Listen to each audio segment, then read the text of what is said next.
Fala, meu povo! Mais uma quarta-feira chegou e antes de você conhecer meu entrevistado de hoje, eu já vou deixar aqueles recadinhos. Tá curtindo o canal? Então se inscreve aqui e não deixa de dar like nos vídeos porque isso é importante pra gente, beleza? Então roda a vinheta agora que o Porta-Vozes tá na área.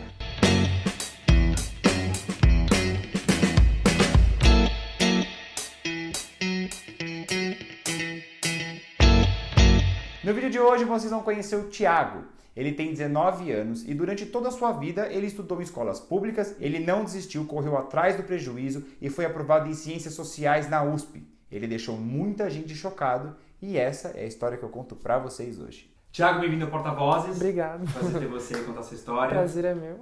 Para começar, eu quero entender como foi o processo antes de você passar na faculdade. O seu processo de estudo, de escolha, se você já olhava pra USP e falava, é aquela ali que eu quero, se tinha alguma outra pretensão, como que foi esse processo todo?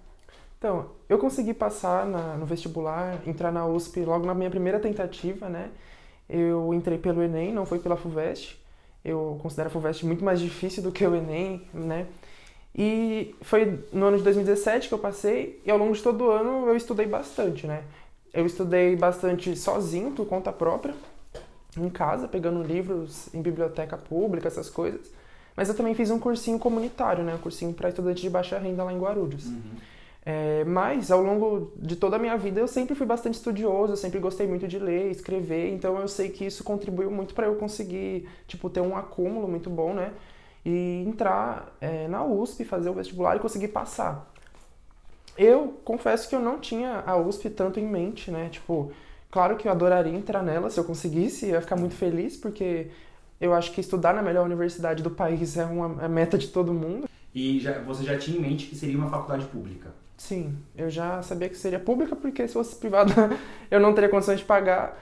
E o vestibular provavelmente seria muito difícil para mim em relação ao Enem. Não difícil para mim como se eu não tivesse capacidade, mas eu teria que estudar muito mais. Então, talvez eu passaria, mas eu ia demorar mais anos do que eu demorei para passar no Enem. Sim. Você sempre estudou em escola pública, desde Sim, pequenininho. Pública estadual. Você se sentia preparado para uma faculdade pública? Não. Se eu fosse tentar passar no Enem ou em qualquer vestibular só com base no que eu estudei na escola, eu nunca passaria. Nunca mesmo. O que a gente aprende na escola pública não é nem 10 ou 5% do que é cobrado nos vestibulares. Aconteceu muito de eu ir para a escola e não ter nem professor, sabe? Então eu passava as 6 aulas vagas ou a metade das aulas vagas. Ou então quando tinha professor não passava nada, ele ficava sentado lá sem fazer nada. Ou então ele passava no máximo um texto na lousa pra gente copiar. Então, a maioria das aulas ao longo da minha vida escolar inteira foi assim. Então, a escola pública não oferece nem um pouco um preparo pra gente. Claro, eu não tô culpando só os professores, falando que eles são incompetentes. Não, tem toda uma estrutura de um sistema por trás disso, né? A educação brasileira em si é totalmente falida. Isso envolve o governo, envolve um monte de coisa, né? Não é só os professores. Mas, infelizmente, a escola pública não prepara o aluno pobre para entrar na universidade. Essa falta de acreditar que você seria capaz de passar na USP a primeiro momento, você acha que isso está ligado justamente com essa falta de um bom ensino durante toda a infância, assim, por parte das escolas? Sim, também, né? Tem muitos fatores assim que mexem com a cabeça dos alunos pobres e de escola pública que faz com que eles não se sintam capazes de crescer na vida, de entrar numa universidade boa, né? É o que eu falei, tem a falta de incentivo e a falta de exemplo, né? Você acha que já está meio que estagnado, como se o aluno pobre não é capaz de entrar numa universidade pública? Infelizmente eu acho que esse pensamento é muito cultural no Brasil mesmo, né? A universidade, historicamente, ela sempre foi considerada um lugar de privilégio, né? Não, no Brasil, ela não é só um lugar de acesso ao ensino, à especialização. A universidade é um lugar de privilégio e, historicamente, é um lugar que teve associado à elite e à elite branca, principalmente a USP. Então, existe essa cultura de que aquele lugar não é feito para quem não está nesse perfil, né, de elite branca. Então, a gente cresce seguindo esse imaginário social de que aquele lugar não é nosso. Então, a gente não tem tanto incentivo nem da nossa família, nem dos nossos professores, nem da direção da escola, nem a mídia não retrata pessoas como nós sendo intelectualizadas, sendo inteligentes, frequentando o ambiente acadêmico. Então a gente nunca cresce tendo alguma referência, algum exemplo, alguém em quem se inspirar para querer falar eu vou ser igual a essa pessoa, sabe? São raríssimos exemplos e então a gente sempre cresce achando que não é pra gente aquele lugar. Mesmo um ano e meio já lá dentro, estudando, você percebe ainda olhares preconceituosos? Ou teve alguma atitude de preconceito também lá dentro que te marcou muito durante esse período? Então, no meu curso em si, não, né? Porque o pessoal, como eu falei, é mais mente aberta, então eles não discriminam tanto abertamente. Agora, pessoal de outros cursos geralmente não tem tanto pudor assim, então tem gente que faz piada mesmo e que faz comentário maldoso mesmo e que olha muito torto mesmo, que te mede de cima a baixo, que esconde celular quando você passa, que esconde bolsa, assim. Isso, como eu falei, geralmente é em outros cursos, né? Tipo, pessoal que eu encontro dentro do ônibus universitário, nos bandejões, essas coisas. No meu curso, o preconceito ele se manifesta mais através do pessoal desacreditando da minha capacidade intelectual, né? Então, o pessoal acha que, tipo, o pessoal que é pobre, que é da periferia, que veio de escola pública, é tudo burro, não sabe de nada. Então, eu tenho que explicar tudo para essas pessoas e elas não estão no mesmo nível intelectual que eu, elas não conhecem os mesmos autores que eu. Então, tem muita gente que quer se gabar, sabe? Falar que conhece todas as teorias e autores do mundo e já leu 1 milhão de livros. Mas tem gente que não quer se gabar, mas ela não acredita tanto assim na sua capacidade, então ela quer te explicar coisas muito óbvias e quer, tipo, falar tudo muito detalhadamente, porque acha que você nunca vai entender o que ela está falando. Então é mais assim que se manifesta o elitismo no meu curso. Mas a questão da discriminação não é só com os alunos, né? Os funcionários, os professores também. Então, tem professor que fala algumas besteiras, assim, faz alguma piadinha, assim, com relação a pobre, que para eles é super normal. Ou então fala de uma realidade, assim, totalmente desconhecida para quem é pobre, sabe? Como eles meio que supõem que só tem pessoas ricas na sala e falam certas coisas, assim, muito descoladas da realidade da maioria da população. E todo mundo que é pobre, eu e meus amigos sempre ficam assim, olhando um pro outro, falando, meu Deus, eu não acredito que ele tá falando isso.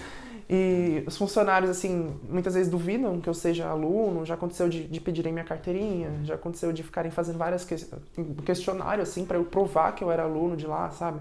Então, é muito assim que se manifesta o preconceito ali dentro. Você é negro, você é gay e você é pobre. Como é para você fazer parte dessas três comunidades e mesmo assim enfrentar esses preconceitos diariamente e não desistir e estar lá dentro e estar estudando e mostrando o seu valor perante todo mundo que está ali, que é de uma realidade completamente diferente?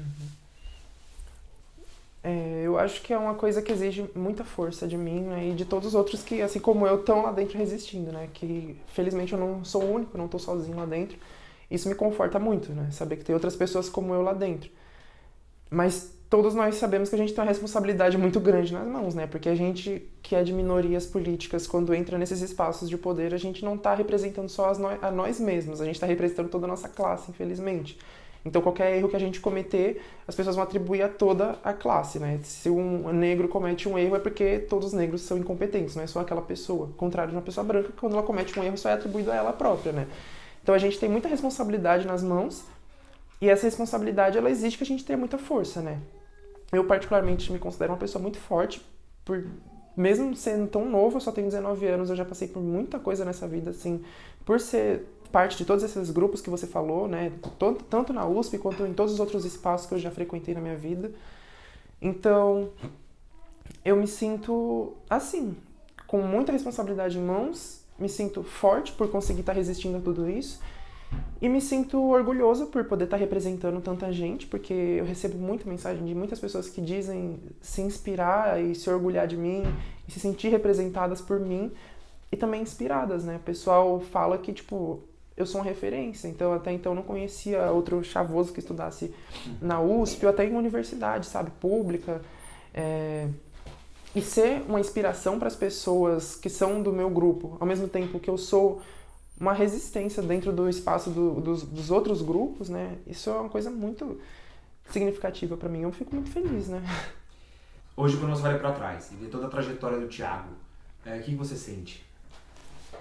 Eu me sinto muito orgulhoso de mim mesmo, por ter conseguido passar por tudo que eu passei e ter conseguido chegar onde eu cheguei, né? Eu acho que tudo que eu passei me trouxe muitas experiências e me tornou uma pessoa muito forte, assim. Longe de querer romantizar o sofrimento que eu passei, eu acho que ninguém deveria ter que passar por essas coisas.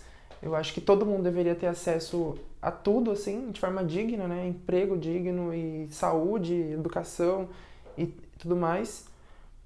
Mas, sem dúvidas, eu tenho uma bagagem, assim, de experiências que a maioria das pessoas ali na USP não tem, sabe?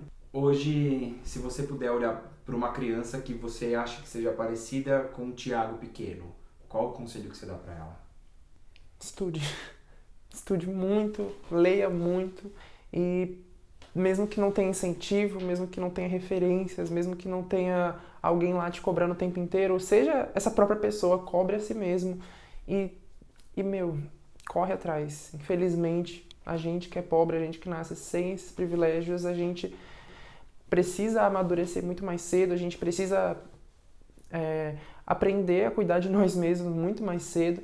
Então é isso, sabe? Usa essa maturidade que a gente tem que adquirir antes para transformar ela em vontade de estudar e de crescer na vida, né? A gente que vem dessa realidade assim, né, de dificuldades, a única forma da gente crescer na vida é mesmo de forma honesta, acho que é através do estudo. Então estudar é muito importante, todo mundo precisa ter consciência disso. A universidade pública é extremamente importante para a sociedade como um todo, precisa ser defendida até o último. Enfim, às vezes vai parecer difícil, vai parecer que não vai valer a pena, vai parecer que não vai dar certo, que você não vai conseguir, mas, nunca a gente deve desistir, tipo, nunca, nunca, nunca. Por mais difícil que esteja sendo, nunca desistir e sempre correr atrás dos nossos sonhos. É muito vergonhoso e muito triste o cenário da educação do Brasil hoje em dia. Muitas crianças e muitos jovens trocaram os livros e os cadernos por armas, mas não por escolha, por condição. O pior ainda é a gente pensar que aqueles que estão lá na frente e podem mudar esse cenário, ou que pelo menos deveriam se preocupar em mudar esse cenário, pensam completamente o contrário. Se você achou interessante a história do Thiago, não deixe de comentar aqui, eu prometo que eu respondo. Indique também e compartilhe com seus amigos e com a sua família. Semana que vem eu tô de volta com mais uma história e eu espero você. Tchau!